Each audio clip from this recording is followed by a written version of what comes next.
बोले कालिए और रुत समान में बालाजी जग में डाली डालिए।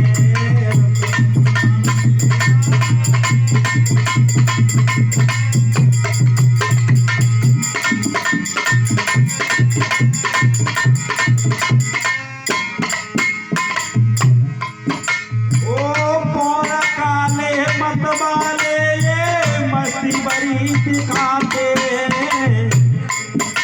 अरे सुंदर चले सुगंध गान में मन मोहित हो जाते। सुंदर चले सुगंध गान में मन मोहित।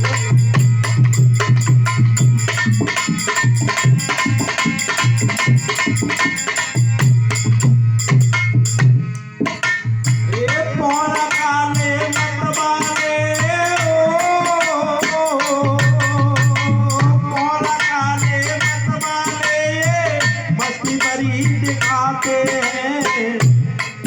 और सुंदर चले सुगंध गान में मन मोहित हो जाते। सुंदर चले सुगंध गान में मोहित हो जाते।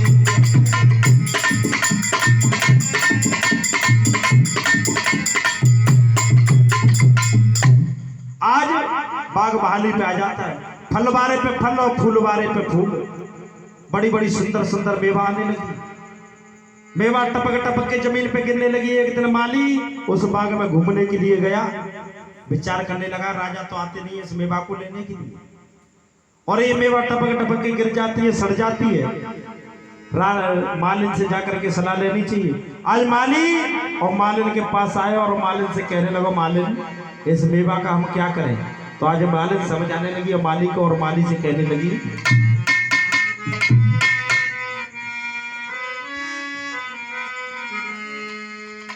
और पहली पहली मेवा पिया राजा को खिलाना।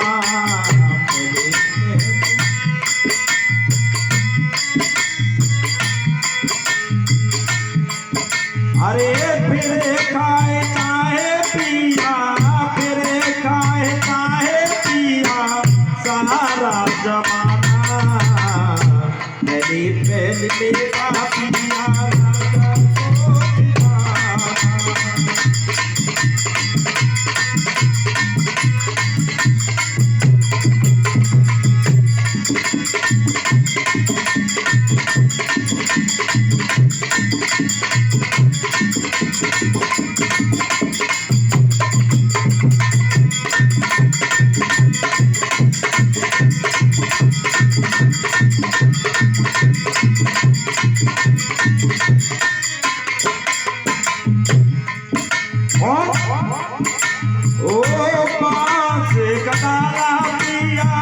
तुमको बनाऊं बांस गडाला पिया, तुमको बनाऊं सेब और संतरा से उसे को सजाऊं।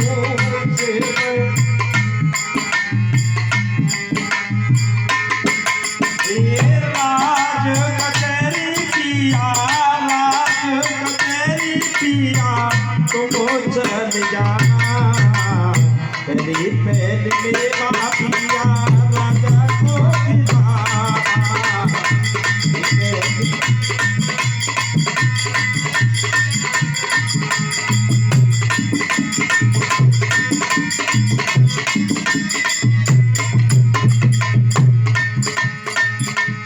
अरे फिर खाए चाहे पिया, फिर खाए चाहे पिया सारा जमाना। मेरी पहली मेवा पिया राजा को खिलाना।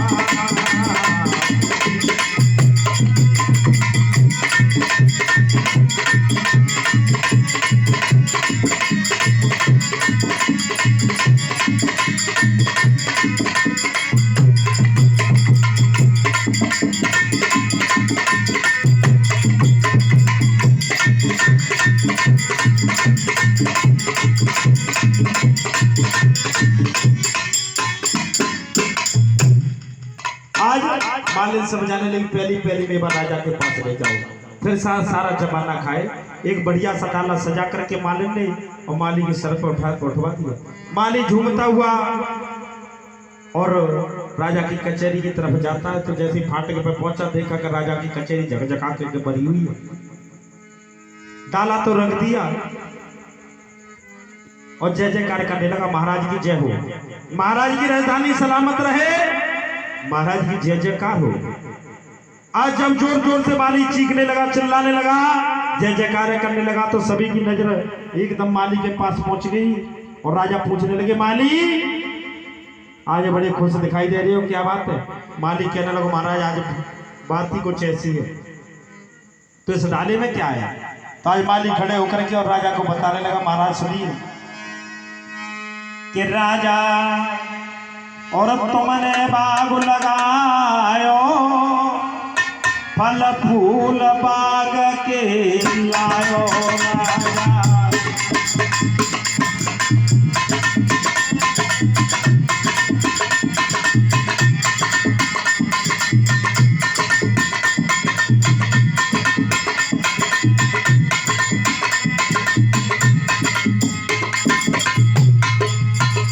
फल फूल बाग के लायो, फल फूल बाग के लायो, फल फूल बाग के लायो, फल फूल बाग के लायो राजा, तुमने बाग लगायो, फल फूल बाग के लायो राजा।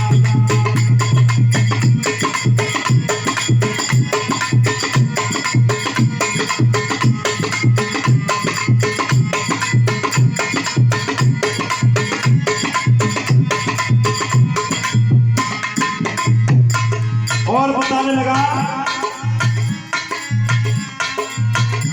अरे की और अनार, अरे केला गोड़ा है और कचनार। आज माली बता रहा है राजा को, राजा जब तुमने बगीचा लगवाया था उसमें फल फूल में बन के आया हूँ, और इस डाले में पता है क्या क्या है? अरे की और अनार, अरे केला गुड़ है और कचनार। राजा ने इतनी बात सुनी, राजा मन ही मन मुस्कायो, फल फूल बाग के लायो राजा।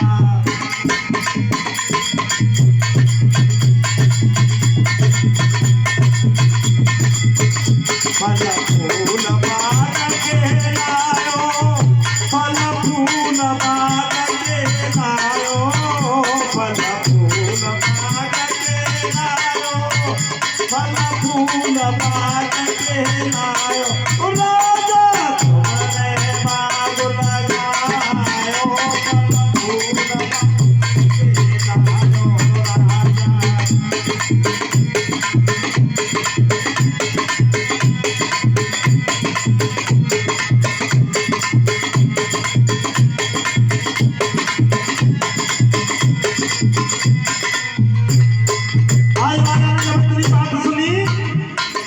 कमाली, इसमें बढ़िया बढ़िया फल है महाराज और तुम्हारे बाकी सौगात है। तो राजा कहने लगे कि हमारे बुजुर्ग बैठे हैं, इन्हें दिखाओ। आज मेवा सभी को दिखाई, मेवा लहर लहर लहरा रही। और राजा का नंबर आया तो क्या हुआ? अरे राजा देखे का प्रसार, अरे राजा देखे का प्रसार, अरे तुम लगे फल फूल अनार।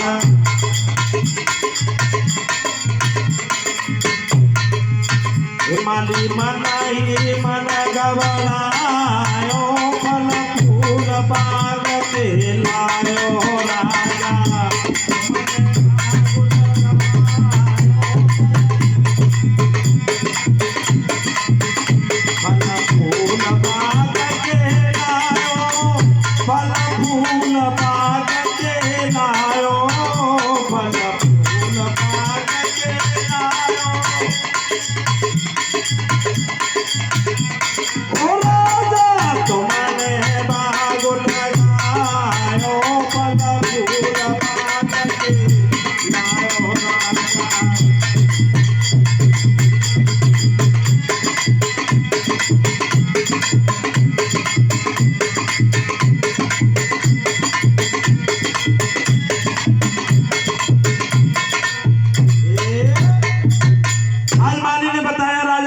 जो तुमने बगीचा लगवाया था उसके फल फूल मेवा लेके आया, नींबू नारंगी और अनार और केला गुड़हल और कचनार। इतनी बात सुन के राजा बड़े खुश हुए और कहने लगे हमारी कचहरी में बुजुर्ग बैठे, पहले इन्हें दिखाओ। जब बुजुर्गों को मेवा दिखाई, बुजुर्ग राजा को शाबाशी देने लगे। राजा धन्य है, तेने ऐसा नौलखा बाग लगवा दिया जिसमें बड़े सुंदर सुंदर फल आ रहे हैं, बड़ी सुंदर सुंदर मेवा है। राजा तेने बड़ा अच्छा काम किया। आज जैसी राजा का नंबर आया, राजा के शीश पर शनि का प्रहार था, शनि की ढैया चल रही थी और राजा ने जैसी डाली की तरफ देखा तो मेवा कुमला जाती। आज मेवा कुमला गई और राजा माली से कहने लगो, माली ये कैसी मेवा है? माली ने विचार किया, अगर मैं राजा से कह दूं राजा तेरी नजर से ये मेवा कुमला गई है, राजा तेरी गलती है इसमें, तो राजा है। कहते कि राजा योगी अग्न जल और इनकी उल्टी रीत और बचते रहियो परशुराम जी थोड़ी राखे प्रीत। राजा है, राजा खुश हो जाए तो इनाम दे दे और दुखी हो जाए तो फांसी पे चढ़वा दे। कहते हैं राजा प्रसन्नम तो गज भूमदानम, हेलो, और बनिया प्रसन्नम तो छदाम कौड़ी बायम, और ठलुआ प्रसन्नम तो वाह वाह वाह। आज राजा खुश होते हैं तो गज भूम सोने चांदी दान में देते हैं और दुखी हो जाते हैं तो फांसी लगवाने में भी देर नहीं करते। आज माली ने विचार बदला और कहने लगा, महाराज सुनो, तो सिंह मरमर की बनी ही कचहरी और कंचन बंगला छायो और लगी बाबक मेवा कुमलानी सुकल की मेवा में लायो। महाराज आपकी कचहरी कुछ ऐसी बनी हुई है, उसकी बबक से ये मेवा कुमला गई है। तो राजा बड़े खुश हुए और कहने लगे, तो धन धन हीरा मन माली, आज सभा में तेने मेरी लाज बचा ली। माली को इनाम दिया, और क्या क्या इनाम दिया भैया? तो बेटन को सुखपाल गले को दे दो तोड़ा और दही मंडील के चढ़वे दे दो घोड़ा। तो जाओ बाग के बीच बाग की करो बहाली और 5 गांव को भूप बना दो हीरा मन माली। माली को इतना इनाम दिया, माली बड़ा खुश होकर के अपने बगीचे में आ गया। इतने वो मुरझाई हुई मेवा उसी कचहरी में बंटवा दी, नीचे के सुंदर सुंदर फल और रानी को पहुंचा दिए, महलों में पहुंचा दिए। शाम का वक्त हुआ और राजा जब अपने महलों की तरफ आए, फाटक में जैसी घुसे तो देखा कि वो डाला नजर में आ गया। राजा विचार करने लगे, आज हमारे महलों में कोई बेटा बेटी या छोटा बच्चा होता तो ये डाला ऐसा नहीं मिलता, ये आंगन में छिलका छिलका पड़े रहते। आज ये फल फूल मेवा ज्यों के त्यों ही नहीं रखे रहते, पर कोई बात नहीं है, हमें इसमें से एक फल खाएंगे। हमने बगीचा लगवाया है। आज एक फल को उठाया, जैसी चाकू लेकर के खाने की काटना चाहा, रानी आ जाती है। रानी ने हाथ पकड़ लिया, अब कहने लगी, महाराज ये फल खाने के योग्य नहीं है। पर क्यों? तो रानी समझाने लगी, सुनो महाराज,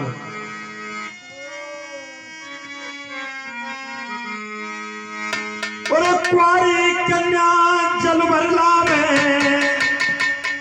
और बावल पीवे नाय पानी, और बावल पीवे नी, अरे बावल पीवे नी डूब जाए बाकी रजदानी, बावल पीवे नी।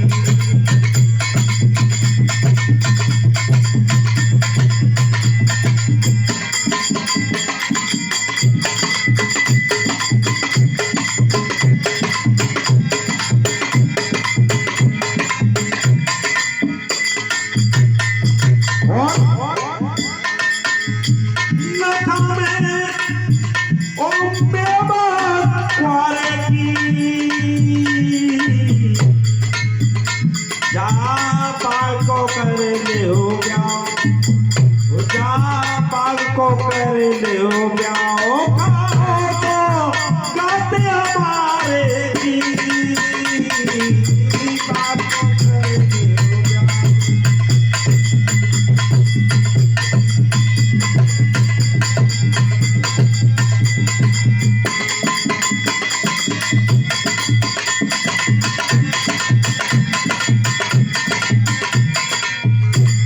और कहने लगी रचाए राजा जा पाग को ब्याह रचाए राजा जा पाग को ब्याह रचाए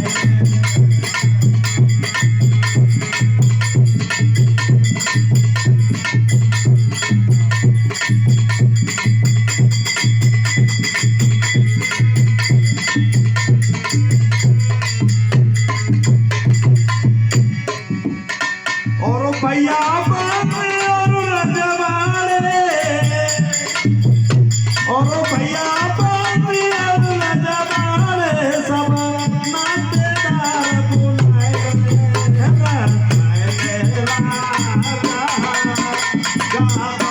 को ब्याह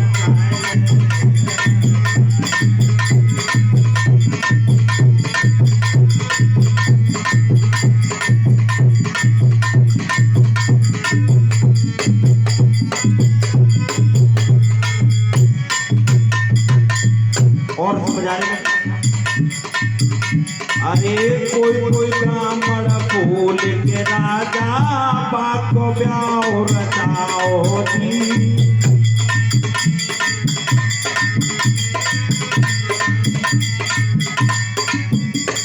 सुबह घड़ी और सुबह मुहूर्त बाग को ब्याह रचाओ जी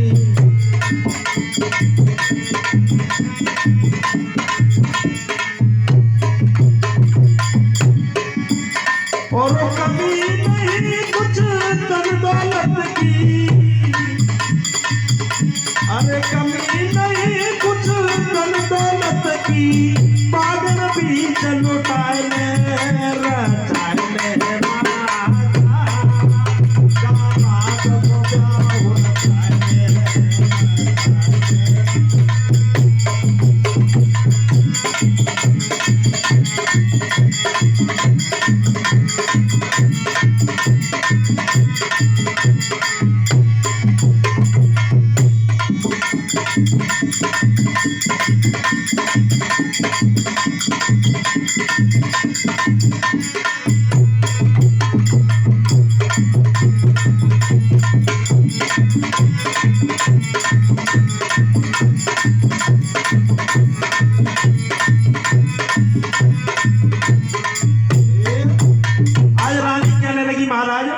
इस बाग का व्यवहार रचाओ क्यों कि हमारे ना तो कोई बेटा है ना कोई बेटी है हमने बाग ये बेटा बेटी की जगह पे लगाया और महाराज एक बात और है यानी क्या कि आपके लिए देश विदेशों से राजा महाराजाओं के निमंत्रण आते हैं आप जाते हो भोजन करके आते हो कुछ समय बाद समय आने पर आप भी चले जाओगे वो हम भी खत्म हो जाएंगे राजा महाराजा ये क्या करेंगे बागड़ देश का एक राजा हुआ सभी के यहाँ खा खा करके चला गया पर एक दिन किसी रिश्तेदार को या नातेदार को या राजा को या भूप को अपने दरवाजे पर नहीं बुलाया और ऐसा होना चाहिए भैया अगर किसी के यहाँ आप निमंत्रण में जाते हो खा करके आते हो तो अपने यहाँ भी कुछ ना हो तो एक छोटी सी कथा भागवत जोत कुछ ना कुछ करवाना चाहिए जिसमें भंडारा करना चाहिए जो अपना बुहार भी बच जाता है और नातेदार रिश्तेदार घूम भी जाते हैं ऐसा नहीं कि अगर निमंत्रण कानपुर से भी आ गया तो चप्पे टिकट जाना पड़ा विष्णु भैया और जाएंगे जरूर और अगर अपने यहाँ का नंबर आया तो भैया क्या करें लॉकडाउन था समस्या बन गई और ऐसी कर लो ऐसा नहीं आज वही काम हुआ राजा ने बाग के विभाग की तैयारी की बड़े धूमधाम से बाग का विभाग किया और उसमें भंडारा भी किया जब भंडारा होने लगा एक दो दिन बीते, तीसरे दिन राजा ने अनाउंसमेंट करवा दिया कि जब तक ये धन दौलत मेरे यहाँ रहेगी, जब तक ये भंडारा चलता रहेगा। अब तो ददरेवा के लोग बड़े खुश हुए, काम अपना करते हैं, भोजन राजा के यहाँ करते हैं। राजा ने विचार किया मेरे गुजर जाने के बाद में ये धन दौलत माया, ये ददरेवा बस्ती के लोग ही तो बरतेंगे, क्योंकि मेरी तो कोई संतान ही नहीं है। इसलिए अपने जीते जी इस भंडारे में लगा जाऊं। आज कुलपुरुष आगे, कुलपुरुष कहने लगे राजन जब आप इतना खर्च कर रहे हो तो हमारे कहने से इस बाग में 101 कुंडी यज्ञ करा दो। राजा ने यज्ञ का भी आयोजन कर दिया, धीरे धीरे 100 यज्ञ हो जाती है, वो एक यज्ञ बाकी रहेगी। तभी एक देव बढ़ाने लगा, वो कौन था? विष्णु भैया। तो इंद्र भयो भयभीत मान के मीत प्रभु आयो, और जन दू कर लिए जोर वचन फरमायो। इंद्र विष्णु भगवान के पास आगे कहने लगे महाराज मुझे बचाओ। माने क्यों?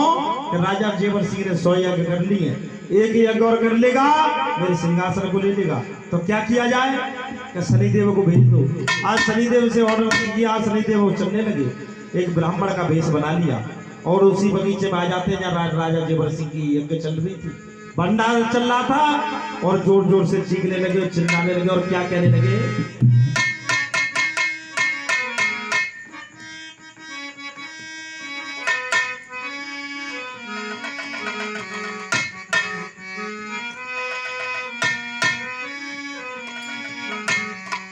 ओ भूखे को भोजन राजा, भूखे को भोजन राजा खिला दीजिए, प्यासे को पानी पिला दीजिए, प्यासे को पानी पिला दीजिए।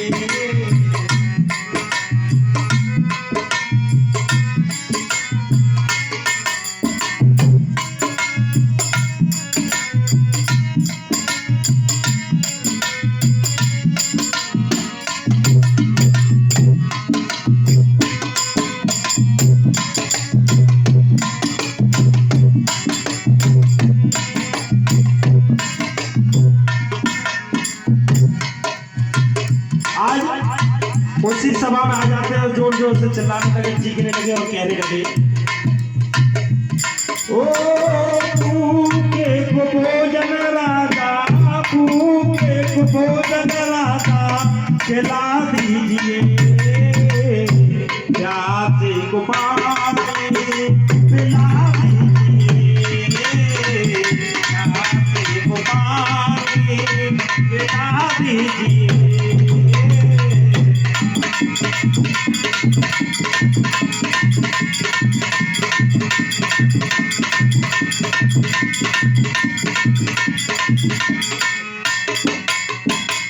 और अरे कई दिनों से राजा मैं हूँ का, राज मेरे में पड़ेगा ये सूखा।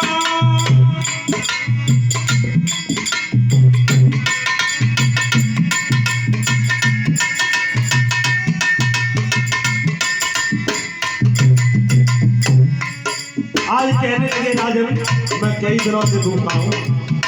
अरे कई दिनों से राजा मैं हूँ भूखा, राज मेरे में पड़ेगा ये सूखा।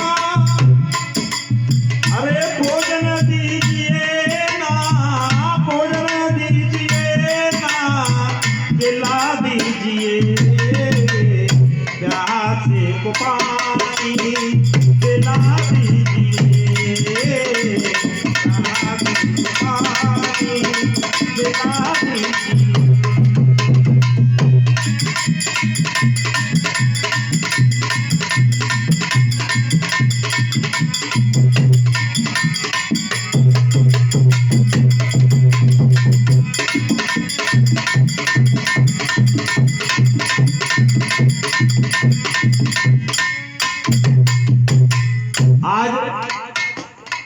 और ऐसे चिल्लाने लगे तो राजा की नजर में जब वो आवाज आई, कानों में आवाज आई, तो राजा ने कहा इन ब्राह्मणों को ले जाओ, बेचारे भूखे।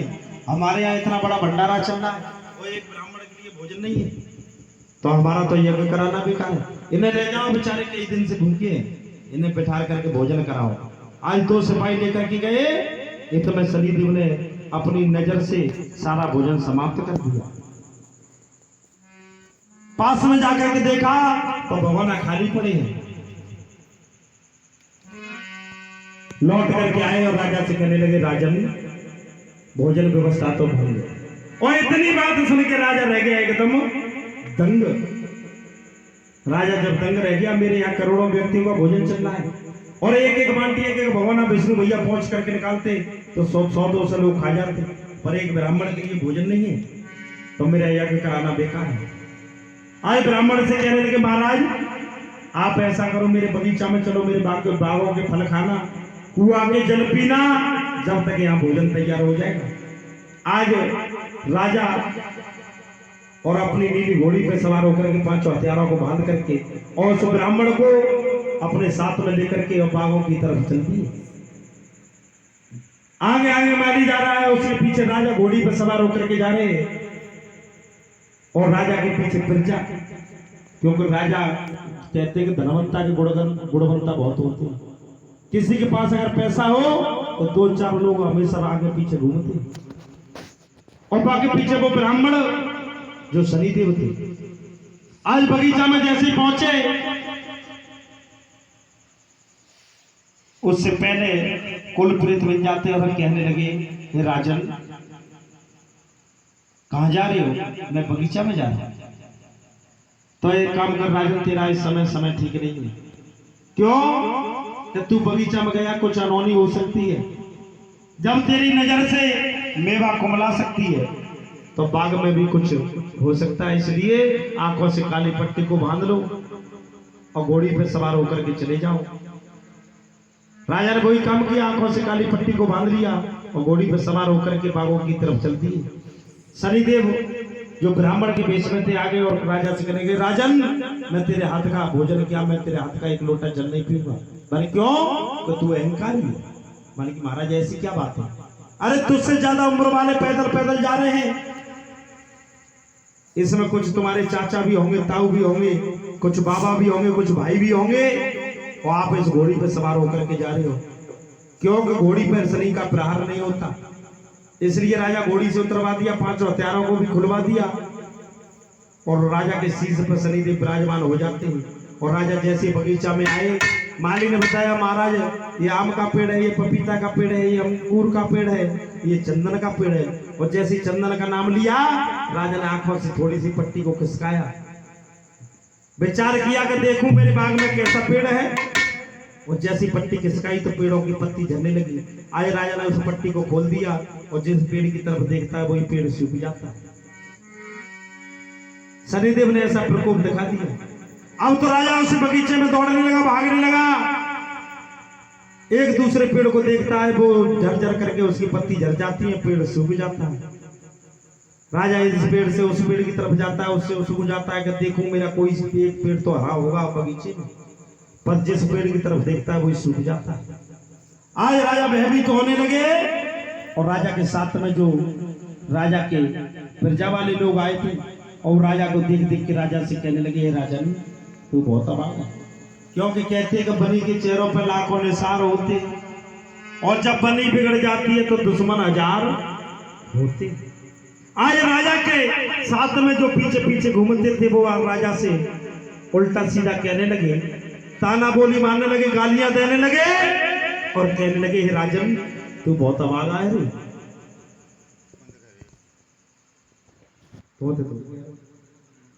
राजा से कहने लगे,